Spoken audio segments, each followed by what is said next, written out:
Selamat datang di channel Kengerian Malam. Pernahkah kamu terbangun di tengah malam, lalu mendengar suara tangisan lirih dari arah yang tidak jelas? Tangisan yang terdengar begitu nyata, tapi ketika kamu mencari sumbernya, ternyata tidak ada siapapun di sana. Malam ini, saya akan membawakan sebuah kisah cerita horor yang berjudul Suara Tangisan di Tengah Malam. Kisah tentang Bima, seorang pemuda yang baru pindah rumah, namun diganggu suara tangisan misterius yang perlahan berubah menjadi teror paling menakutkan. Siapkan dirimu, matikan lampu kamar, pasang headset, dan jangan lupa kunci pintu, karena mungkin saat kamu mendengar tangisan ini, dia sudah ada di balik jendela kamarmu. Mari kita mulai ceritanya. Malam itu hujan turun rintik-rintik. Di pinggiran kota yang agak sepi, sebuah mobil pickup berhenti di depan rumah tua yang sudah lama kosong. Lampu jalan redup, hanya beberapa titik cahaya kuning temaram yang membuat bayangan pohon bergoyang menakutkan. Bima, anak sulung berusia 17 tahun, berdiri menatap rumah barunya. Cat tembok sudah pudar, ada lumut menempel di sudut-sudut dinding, dan kaca jendela buram seolah sudah lama tidak disentuh tangan manusia. Lumayan juga, ya, ucap ayahnya sambil tersenyum, mencoba menghidupkan suasana. Ibu hanya mengangguk pelan, meski jelas terlihat kalau ia agak ragu. Rumah itu cukup besar, punya halaman depan yang dipenuhi pohon kamboja tua dan pohon mangga yang rimbun. Pagar besi sudah berkarat, berderit saat didorong. Begitu masuk, bau apek langsung menyambut, seperti udara yang sudah terperangkap puluhan tahun di dalam rumah. Ah, tinggal dibersihin aja. Besok kita cat lagi, pasti bagus, kata ayah sambil menepuk bahu Bima. Bima mencoba mengusir rasa aneh yang menyelinap. Entah kenapa, sejak pertama kali menatap rumah itu, hatinya terasa berat. Ada sesuatu yang menekan, seakan rumah itu menyimpan rahasia kelam yang tak terlihat. Malam pertama mereka habiskan dengan membereskan barang. Listrik sudah menyala, meski lampu sering berkedip-kedip. Saat jam menunjukkan pukul 11 malam, semua sudah kelelahan. Mereka memutuskan untuk tidur. Bima masuk ke kamarnya di lantai 2. Kamar itu cukup luas, tapi catnya terkelupas, dan jendela kayu berderit saat ditutup. Ia rebahan, menatap langit-langit. Udara di dalam kamar terasa lebih dingin daripada ruangan lain, seakan angin malam menyusup lewat celah-celah dinding. Di bawah sana, rumah mulai hening. Hanya suara hujan gerimis dan sesekali lolongan anjing dari kejauhan. Bima berusaha memejamkan mata, tapi sebelum benar-benar tertidur, ia merasa ada sesuatu. Entah apa, tapi seperti ada tatapan dari sudut gelap kamar. Bima menoleh, tapi tidak ada siapapun. Kosong. Ia menarik selimut, mencoba mengabaikan perasaan itu. Namun, tanpa ia sadari, jam dinding perlahan berdetak menuju tengah malam. Dan di sanalah, teror pertamanya akan dimulai. Malam itu, Bima akhirnya bisa tertidur, meski rasa tidak nyaman masih mengganggu. Namun, sekitar pukul 12 lewat sedikit, ia tiba-tiba terbangun. Awalnya ia pikir hanya mimpi buruk yang membuatnya terjaga. Tapi tidak, ada sesuatu yang berbeda. Rumah terasa terlalu hening. Tidak ada suara hujan lagi, tidak ada suara jangkrik, bahkan tiupan angin pun lenyap. Seolah seluruh dunia sedang menahan napas. Lalu, terdengar suara samar. Hiks, hiks, hiks. Tangisan. Bima langsung membuka mata lebar-lebar. Ia menajamkan telinga. Suara itu terdengar pelan, seperti datang dari lantai bawah, tepatnya arah ruang tamu. Dia menelan ludah. Apa itu? Gumamnya pelan. Awalnya ia mencoba menutup telinga dengan bantal, berharap itu hanya halusinasi atau suara dari luar rumah. Tapi semakin ia mencoba mengabaikan, suara itu justru makin jelas. Hiks, hiks, kenapa, kenapa? Seperti suara perempuan menangis. Putus asa, Bima akhirnya duduk di ranjang. Tubuhnya bergetar, tapi rasa penasaran mendorongnya untuk mencari tahu. Dengan langkah pelan, ia membuka pintu kamar. Engsel pintu langsung berderit, membuat bulu kuduknya makin merinding. Koridor lantai 2 gelap, hanya cahaya redup dari lampu lorong yang berkedip-kedip. Ia menuruni tangga kayu yang juga berderit setiap diinjak. Suara tangisan itu terdengar makin jelas. Sesampainya di ruang tamu, Bima berhenti. Lampu ruang tamu menyala redup, kursi dan meja masih berantakan karena belum tertata rapi. Tapi, tidak ada siapapun di sana. Suara tangisan itu tiba-tiba berhenti. Bima berdiri terpaku. Dadanya naik turun cepat. Hanya mimpi. Atau aku salah dengar, batinnya. Namun, sebelum ia sempat kembali ke kamar, telinganya menangkap suara lain. Pelan, nyaris seperti bisikan. Bima. Bima langsung menoleh ke belakang, matanya membesar. Ruang tamu kosong. Koridor dapur juga kosong. Tidak ada siapapun. Suara itu hilang begitu saja, meninggalkan keheningan yang mencekam. Dengan napas terengah, ia langsung berlari ke kamarnya. Pintu ditutup rapat, lalu ia menyelimuti tubuhnya sampai kepala. Jantungnya berdegup kencang, sulit sekali untuk tenang. Malam pertamanya di rumah itu resmi berubah menjadi mimpi buruk. Dan sejak saat itu, ia tahu rumah ini tidak sesederhana yang orang tuanya kira. Sejak kejadian malam itu, Bima tidak bisa tidur nyenyak. Siang harinya ia berusaha meyakinkan diri kalau semua hanya halusinasi. Ia berpikir, mungkin itu hanya sugesti karena rumah baru ini memang terkesan menyeramkan. Tapi malam berikutnya, rasa takutnya kembali diuji. Jam dinding kembali menunjukkan pukul 12 malam lewat 5 menit. Udara kamar terasa dingin menusuk, padahal jendela sudah ia tutup rapat. Bima berbalik di ranjang, mencoba memejamkan mata. Lalu itu terjadi lagi. Hiks, hiks. Suara tangisan yang sama. Kali ini lebih dekat, lebih nyata, dan seolah datang dari koridor panjang yang menghubungkan ruang tamu dengan dapur. Bima membuka matanya perlahan. Tangannya gemetar, tapi ia menolak diam. Ia ingin membuktikan apakah memang ada orang atau hanya suara tak jelas.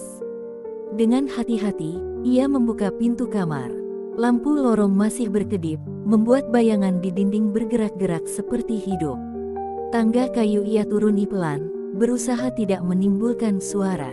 Tangisan itu makin jelas terdengar. Hiks, kenapa aku, kenapa aku? Suara itu benar-benar berasal dari ujung koridor. Bima berdiri di depan lorong itu. Panjang, gelap, dan terasa lebih dingin dari bagian rumah lain.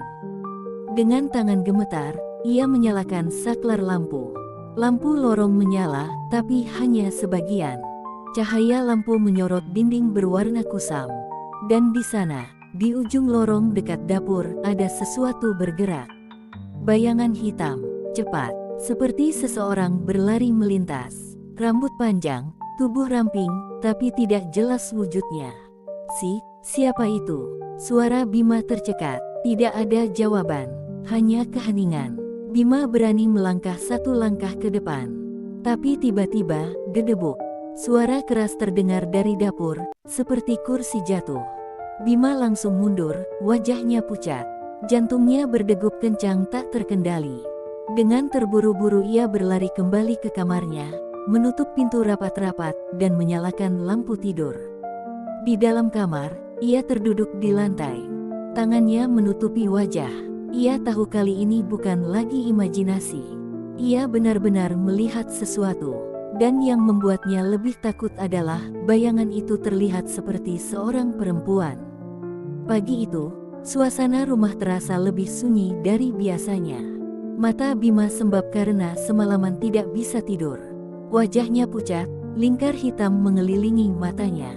Ia duduk di meja makan, hanya menatap roti yang belum disentuh. "Bim, kamu sakit, kok kelihatan pucat banget?" tanya ibu. Khawatir. Bima hanya menggeleng pelan. Ia tidak berani cerita. Ia tahu, kalau ia cerita soal suara tangisan atau bayangan semalam, pasti dianggap mengada-ada. Ayah sibuk dengan surat-surat di meja. Seperti biasa, ia berusaha menenangkan suasana. Namanya juga rumah lama, Bim. Wajar kalau ada suara-suara aneh. Kayu berderit, angin nyusup, suara tikus, itu hal biasa. Bima tidak menjawab. Dalam hatinya, Ia yakin yang ia dengar dan lihat bukanlah hal biasa. Siang itu, ibu keluar untuk membeli sayur di warung dekat jalan besar. Rumah baru mereka memang agak jauh dari keramaian. Hanya ada beberapa rumah lain yang berjajar dengan halaman luas. Salah satunya dihuni oleh seorang ibu setengah baya, yang dari tadi duduk di teras rumah sambil menyapu pelan. "Pindahan ya, Bu," sapa si ibu tetangga. Ibu tersenyum. "Iya, Bu. Baru semalam kami masuk ke rumah itu." Ibu tetangga itu langsung berhenti menyapu. Matanya melirik ke arah rumah tua yang kini ditempati keluarga Bima. Ekspresi wajahnya berubah, ada ragu, ada takut. "Rumah itu sudah lama kosong, ya, Bu," lanjut Ibu Bima, mencoba basa-basi. Si tetangga mengangguk pelan. Ia menurunkan suara, seolah tidak ingin ada orang lain mendengar. "Bu, saya nggak tahu harus ngomong apa. Tapi orang-orang sini jarang berani lewat depan rumah itu kalau sudah malam." Ibu Bima terkejut. "Kenapa memangnya, Bu?" Tetangga itu menelan ludah, lalu berbisik. "Dulu, ada seorang perempuan yang tinggal di sana. Suaminya selingkuh, katanya. Akhirnya dia depresi. Malam-malam, dia ditemukan gantung diri di kamar mandi rumah itu." Ibu langsung merinding. Jari-jarinya terasa dingin. "Ya Tuhan." Sejak itu, tiap tengah malam, katanya suka ada suara tangisan. Kadang ada yang bilang melihat bayangan perempuan berkeliaran di dalam rumah. Makanya, nggak ada yang berani tempati. Ibu terdiam lama.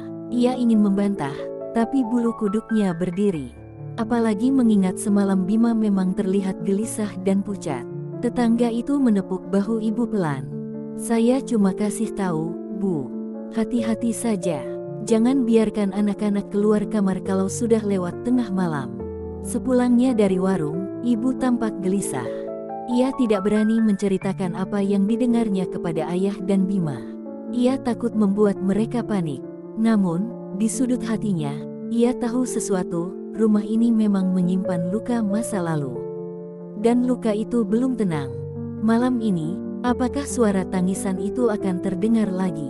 Malam itu, hujan deras mengguyur. Petir sesekali menyambar, membuat kaca jendela bergetar. Rumah yang sudah menyeramkan sejak awal kini terasa lebih mencekam. Bima berusaha menenangkan diri dengan menonton video di ponselnya. Earphone ia pasang, berharap suara apapun dari luar tidak akan terdengar. Namun, sekeras apapun ia berusaha, tubuhnya tetap merasa dingin dan tidak nyaman. Jam menunjukkan 12:07. Dan seperti malam-malam sebelumnya, itu terjadi lagi. Awalnya samar, tapi makin lama makin jelas. Hiks, kenapa aku?" Bima langsung melepas earphone. Napasnya tercekat. Kali ini ia sadar, suara itu tidak berasal dari ruang tamu seperti sebelumnya.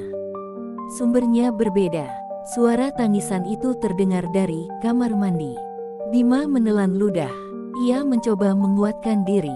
Dengan langkah pelan, ia keluar dari kamar. Lampu lorong redup, bunyi hujan menetes dari atap terdengar menakutkan.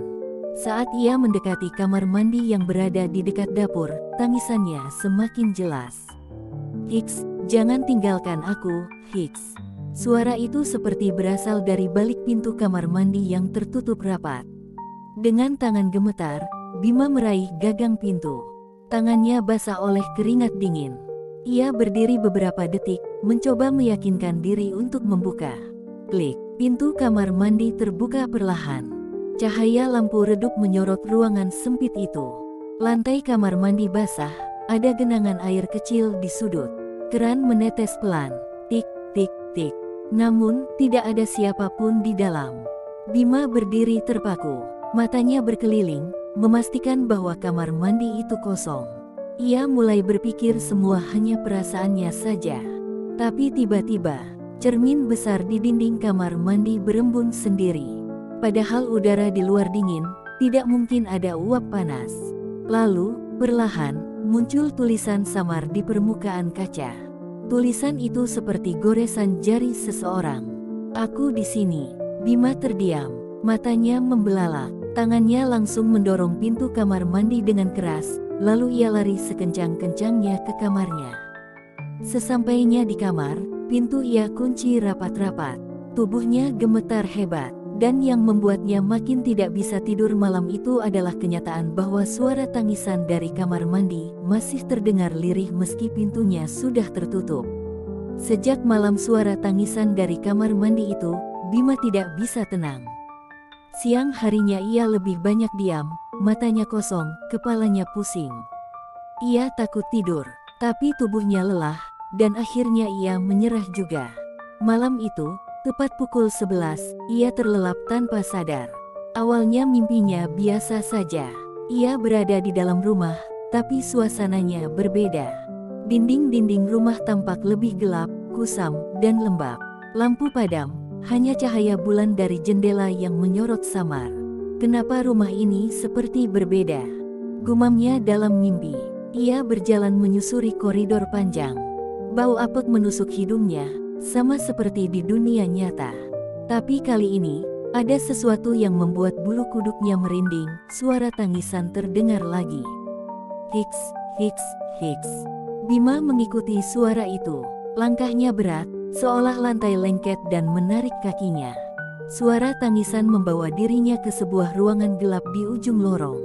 Ketika ia mendorong pintu, di sana, di sudut ruangan, duduk seorang perempuan berambut panjang menutupi wajah. Bajunya lusuh, penuh noda gelap seperti darah kering. Bahunya berguncang karena isakan. Kenapa aku dikhianati? Suara perempuan itu lirih. Bima berdiri terpaku. Tubuhnya tidak bisa digerakkan. Suaranya tercekat di tenggorokan. Perempuan itu perlahan menoleh. Wajahnya pucat pasi, bibirnya membiru, dan matanya kosong, penuh air mata hitam yang menetes tanpa henti. Pergi, sebelum terlambat, suaranya bergetar, seperti berbisik dari dunia lain. Bima ingin berlari, tapi kakinya terkunci. Perempuan itu bangkit berdiri, langkahnya pelan tapi pasti mendekat. Rambut panjangnya menyeret di lantai, suara gesrek-gesrek membuat bulu kuduk berdiri. Saat jarak mereka tinggal 1 meter, tiba-tiba wajah perempuan itu berubah. Dari menangis, menjadi menjerit dengan mulut terbuka lebar, matanya merah darah. ARGH. Bima langsung terbangun dari tidurnya, terengah-engah. Keringat dingin membasahi seluruh tubuh. Ia meraba wajahnya, memastikan ia masih di dunia nyata. Namun yang membuatnya semakin merinding, adalah kenyataan bahwa dari sudut kamar, masih terdengar isakan kecil. Hiks, hiks. Bima menoleh cepat, kamar kosong. Tapi suara itu nyata. Mimpi buruk itu bukan sekadar mimpi. Itu adalah peringatan. Setelah mimpi buruk itu, Bima bertekad untuk tidak tidur lagi tengah malam. Ia ingin tahu, apakah semua yang dialaminya hanya permainan pikiran atau memang ada sesuatu yang berusaha mengganggu. Malam itu, ia duduk di ranjang dengan lampu kamar tetap menyala. Ponsel ia letakkan di meja. Jam dinding berdetak keras, tiap tiktok membuat suasana semakin tegang. Ayah dan ibu sudah tidur. Rumah sepi, hanya suara serangga dan angin malam yang sesekali berdesir di sela jendela. Bima memelototi jam. Pukul 11.59. Tubuhnya tegang, keringat dingin mengalir di pelipis. Detik berganti, jam 12 malam. Rumah langsung terasa berbeda. Udara semakin dingin, seakan ada jendela terbuka padahal semua sudah ditutup rapat. Suasana hening mencekam, seperti dunia berhenti. Dan benar saja, suara itu datang lagi. Hiks, hiks. Kali ini, tangisan terdengar lebih jelas, lebih dekat. Bima berusaha menenangkan napas, tapi jantungnya berdetak liar. Ia memutuskan untuk mengintip dari celah pintu kamar. Koridor tampak sepi, lampu lorong redup berkelip. Tapi dari arah dapur, suara langkah kaki terdengar pelan. Klik, krok, klik, krok. Bima menahan napas. Tubuhnya kaku, tapi rasa penasaran mengalahkan rasa takut. Ia membuka pintu kamar sedikit lebih lebar, cukup untuk melihat jelas. Dan di sanalah ia melihatnya. Seorang perempuan berambut panjang, mengenakan gaun putih lusuh, berdiri membelakanginya.